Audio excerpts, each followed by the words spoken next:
How many times we gonna keep giving black men the Killmonger hairstyle? We're doing it here. They did it to Miles Morales in the Spider-Man 2 video game. They did it to What's-His-Face in the Arcane show. They did it to a bunch of other characters. And I'm just like, is this the only black hairstyle that they know to do for black men? Like, come on!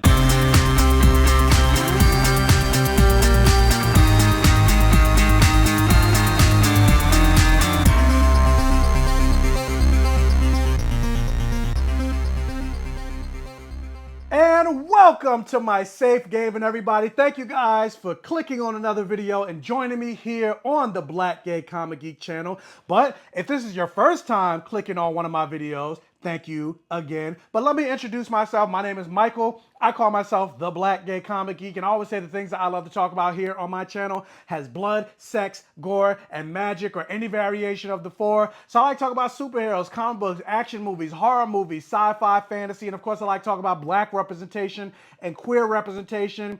And I love blood, sex, gore, and magic so much, I even got it tattooed on my body. Blood, sex, gore, and magic. So if that's something that you're interested in, do me a favor, hit that subscribe button, hit that follow button. It'll really help with the YouTube algorithm, getting this video out there, getting my channel out there so I can continue to grow this channel. I just passed over 8,500 subscribers.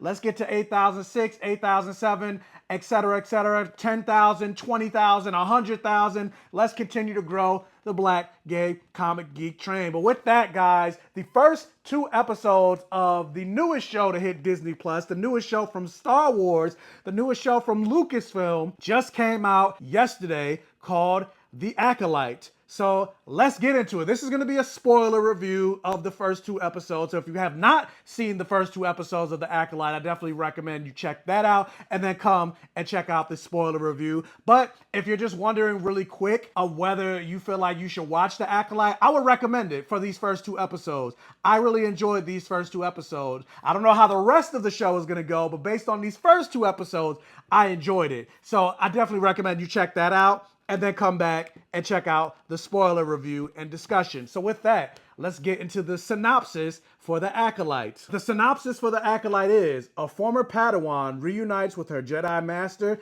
to investigate a series of crimes, but discovers the forces they confront are more sinister than they ever anticipated. And the thing that I really like about this show is, A, we're finally getting out of the Skywalker era. Like, we're not following Luke, Leia, any auxiliary character that takes place during the same time. It's like they can't seem to get out of this time frame or time period within Star Wars. So, A, this show takes place during the High Republic era, the actual tail end of the High Republic era. It takes place 100 years before, I believe, the prequels. And so we're getting to see like the Jedi at the height of their power. And Yoda is still alive during this time.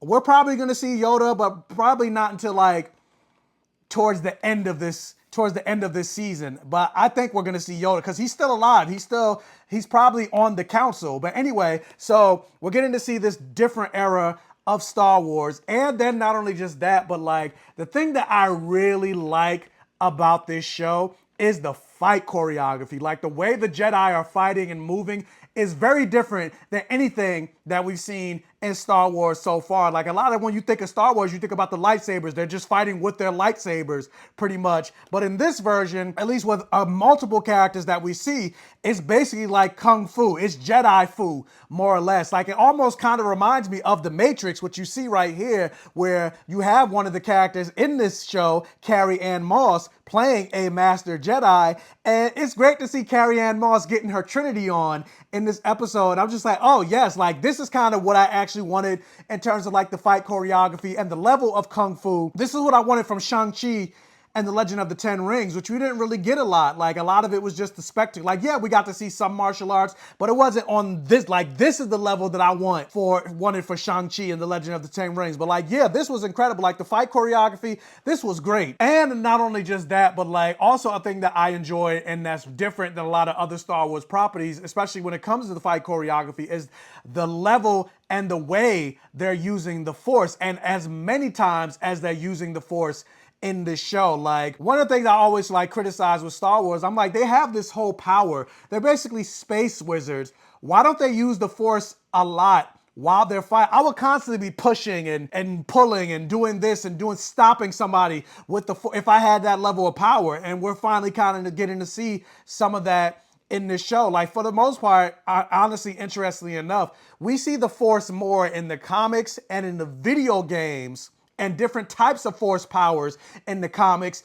and the video games than we see in the actual movies and adaptations. Like, so I'm glad we're finally getting to see that in this episode. Like, jumping forward a little bit, like, we got to see like this character, Master Togan, I think his name is. And this guy was OP. Like, you see right here, like, Amanda Stenberg's character of May is trying to attack him. And he basically just has this invisible force field around himself the entire time, where she's not able to lay a single finger on this man. And I'm just like this type of level, because that's also kind of why, to be perfectly honest, why I got more into Star Wars than I did Star Trek. Because Star Trek is just like pure sci-fi, but Star Wars is more sci-fi fantasy. Like, literally, like I said, the Jedi are space wizards. Like, the Force is basically magic. It's not just sci-fi, it's sci-fi fantasy. And that's what, like, I'm into more of the fantasy element. Granted, I like sci-fi, but I like fantasy more than I like sci-fi. And that's what Star Wars kind of is. And not only just that, but like, this show is very interesting in the sense of like, because this is a theory that I've been talking about for a while now. I actually made a video about this. I talked about it on TikTok.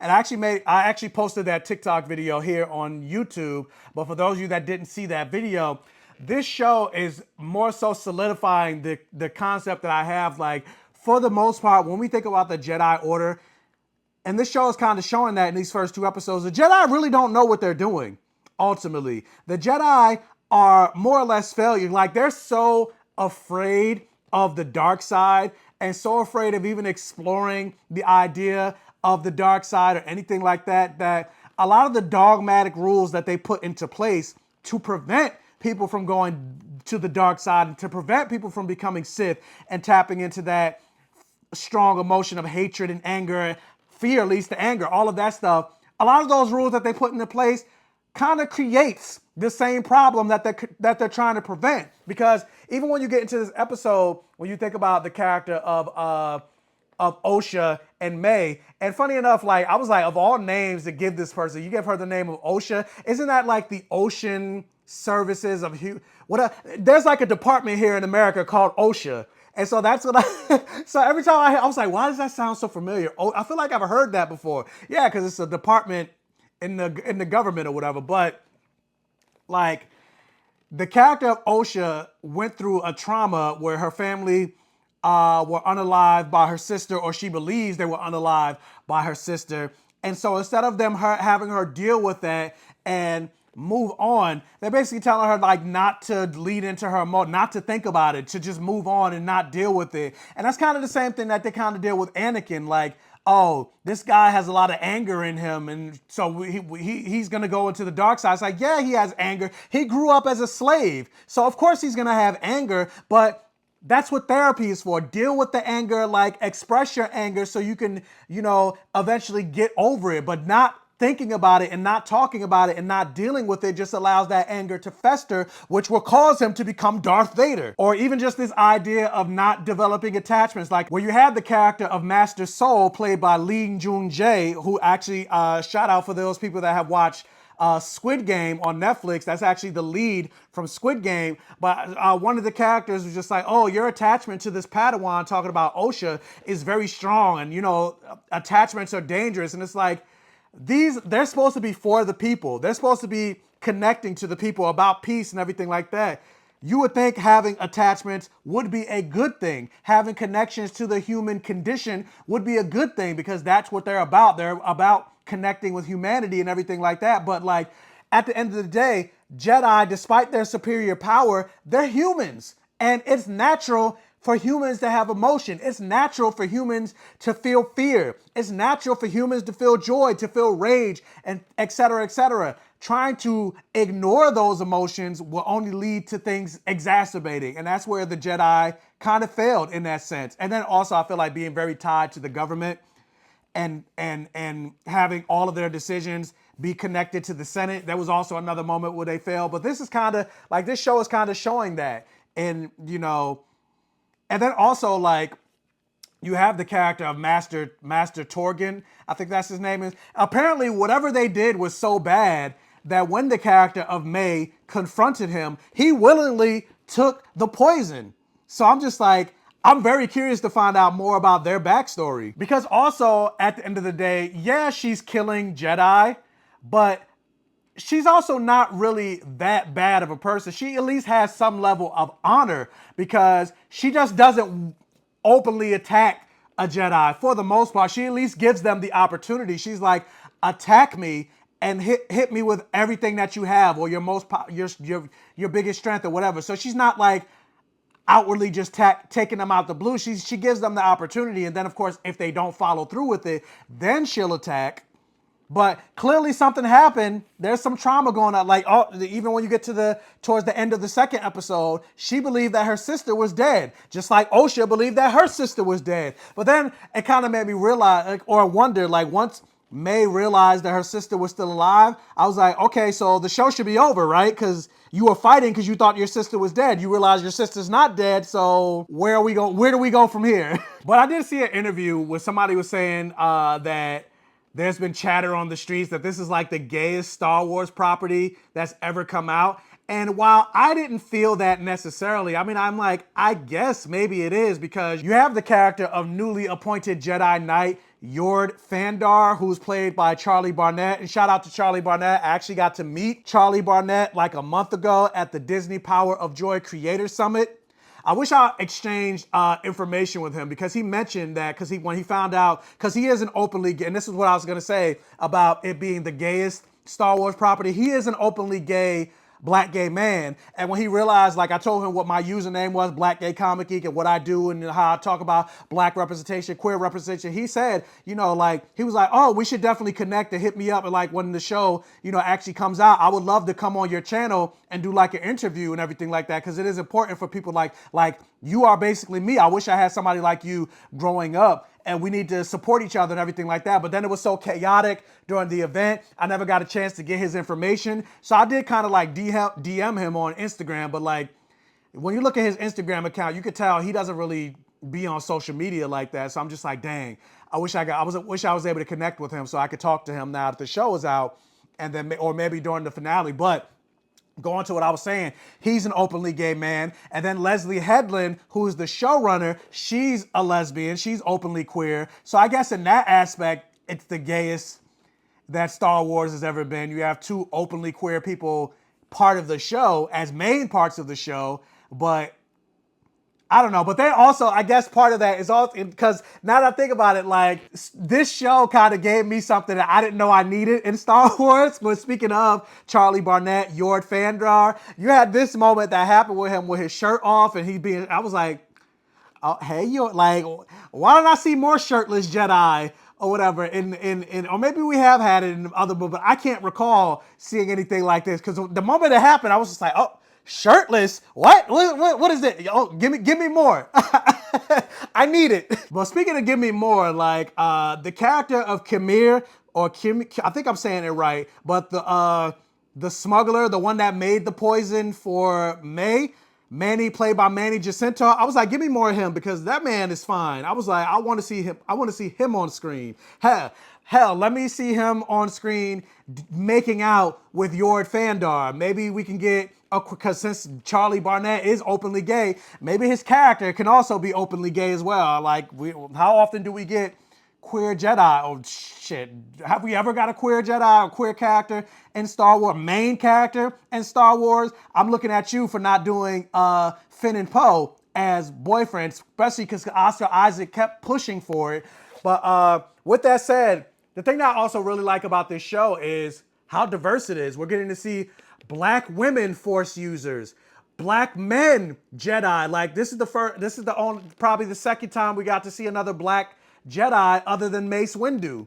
Because, yeah, they teased that Finn was a Force user, but then they never really went into it in the Force. Like, the movie should have been about him. A stormtrooper that becomes a Jedi, that destroys the First Order. Like, that would have made way more sense. But, like, yeah, we're getting to see black women Jedi, black or Force users, black men Force users and Jedi, Asian characters, etc. Like and I'm loving that. But also, like, the thing that I'm noticing with the regards to this show, especially when it comes to Jedi Masters, at least during the era of the High Republic, these Jedi are way less likely to pull out their lightsaber. And Fantastic Frankie kind of brought this up, where it almost kind of gives cop allegory or cop vibes, because when May was fighting Carrie-Anne Moss's character, I can't think of her name, Master Indara, but it wasn't until she absolutely needed to that she pulled out her lightsaber. And May even said, like, a Jedi only pulls out their lightsaber when they're ready to kill. And so you had moments like when she was fighting Indara,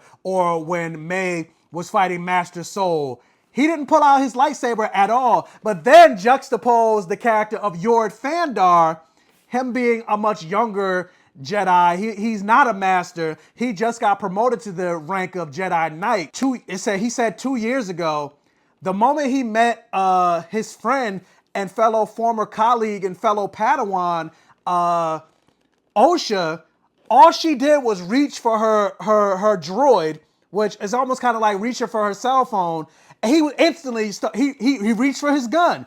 He reached for his lightsaber, and she didn't even threaten him. She didn't even look like she was about to attack him, and he instantly, reached for his lightsaber. And what it may say, a Jedi only reaches for the lightsaber when she's willing to kill. And so that kind of goes to show the difference between like a master and an apprentice, more or less. And I appreciated seeing some of that dynamic and some of that dichotomy. And then also it kind of like alludes to the fact that Yord kind of creates, maybe not him specifically, but that mentality of going for the lightsaber immediately. Because you kind of see that during like the Clone Wars and everything. Like the Jedi are pulling out their lightsabers instantly. There's no kung fu. And that's also something I appreciate, because when you think about Jedi training and Jedis being masters, they're masters of their lightsaber. And yeah, there's some fight combat and fight choreography and things like that, but you don't really see that in like the prequels or the new era of Jedi. They instantly pull out the lightsaber. But in this instance, it's like, no, the lightsaber is a last resort. That's the thing we pull out when we have to.